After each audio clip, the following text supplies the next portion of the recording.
Hand traps are basically just like STDs. People never really stop after having only one, they usually try to catch them all. So of course, without logic, you'll never really see people playing only like 1 or 2 or 3 hand traps, but more like 12. Some scholars in the Yu-Gi-Oh world actually believe that you can now mix hand traps with board breakers, and some others disagree. But let's just say that hypothetically, theoretically, technically, jokingly, you had to play a lot of hand traps in your deck. Which ones should you pick and why? Today I will be doing your homework for you and try to analyze the best hand traps to play rated from worst to best. But of course, before this video starts, you see that like button? Yeah, please use Regeki against it and smash it for me. Oh, and while you're at it, I'd really appreciate it if you could also use Dark Hole against the subscribe button. Thank you very much, and now let's get right into it. So the worst out of the best hand traps to play this format would actually have to be the Bestial Monsters. They can't reliably be main decked because they can only really function against light and dark monsters, and they obviously suck against Kashtira. With that being said, they're extremely good in Despia and Dragon Link for obvious reasons. Saronir is basically a Despia card, and Magnamut is insane in Dragon Link. But just like the Bestial Monsters are good in these decks, they're also really good against them, and they're also really good against Math Mech. Now, next up is a better effect Veiler, and I'm not talking about Infinite Impermanence, but rather Ghost Mourner and Moonlit Chill. It can burn, which matters in time, but also it can negate the monster effect of a monster that isn't necessarily summoned on the main phase, which does matter against a few decks. For example, Purely, Sprite, and Despia all have quickly spell cards that allow them to special summon monsters directly from their deck. So in other words, they're always going to be using these quickly spell cards to summon a monster on the draw phase to dodge Droll and Logbird, as well as effect Veiler. But with that being said, they will not dodge Ghost Mourner and Moonlit Chill. The one issue with Ghost Mourner is that it's once per turn, which sucks to draw in multiples, and also another annoying thing is that it's actually worse in the TCG than it is in the OCG. Now, next up is a fantastic hand trap, but maybe not in the main deck. The card in question is Ghost Bell, which is again really good against Despia as well as Math Mech.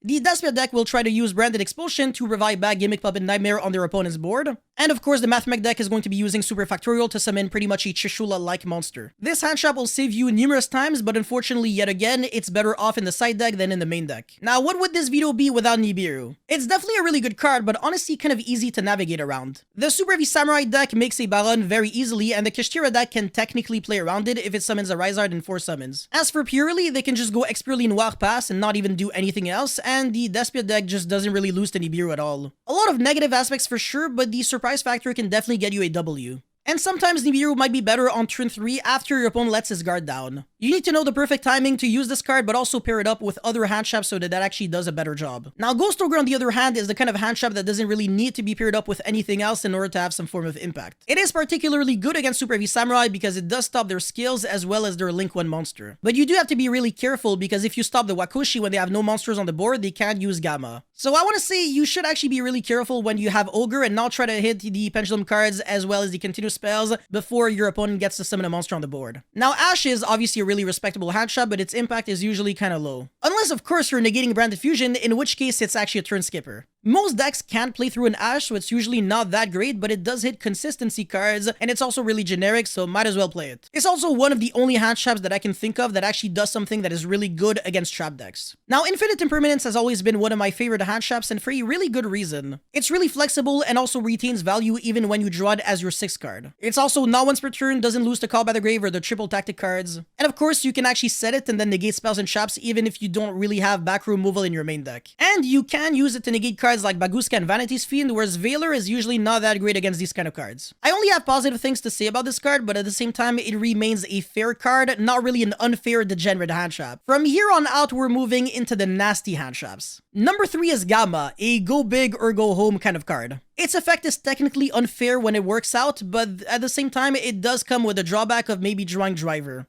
Also, if you can resolve Gamma on your own turn, you should actually take a shower. It basically can act as like a Call by the Grave against Shifter and Droll on top of being like a free Omega on your own turn. And it's also one of the only hand traps that might maybe be enough to stop like your opponent's full line of play if you can get lucky. Now the second hand trap is very similar to Gamma. It's a go big or go home kind of card, which is Droll and Logbird. Droll and Logbird rarely sees any play in the main deck because it's only really good against super aggressive decks in aggressive formats, so if you draw Droll against a trap deck, you're pretty screwed. Every single deck in Yu-Gi-Oh! Has to search to a certain extent. The real question is, how many searches do you have to do before being able to end on a big board? Trap decks can literally go normal summon 1 monster, get a search, and then set 4 or 5 pass. Whereas combo decks, after like maybe 1 or 2 or 3 searches, they still can't really do anything. Finally, the best hand traps of the format is extremely obvious. Dimension Shifter is a giant pain in the ass, and you can definitely expect Kashtira to main deck it now, unfortunately. It's a giant turn skipper against pretty much every single deck in existence, except the deck that actually plays Shifter themselves, but it is a giant brick sometimes. And also, decks that do play Shifter have a tendency to lose to Baguska, so that you can keep that into consideration. If you get shifted and you can't do anything about it, and you can't end on Baguska, I'm sorry for your loss, you're screwed. Anyways, that's all I had to say for this video. Guys, thank you so much for watching. Don't forget to like and subscribe, and also let me know what you think are the best hand traps this format. I'll see you guys very soon. Peace.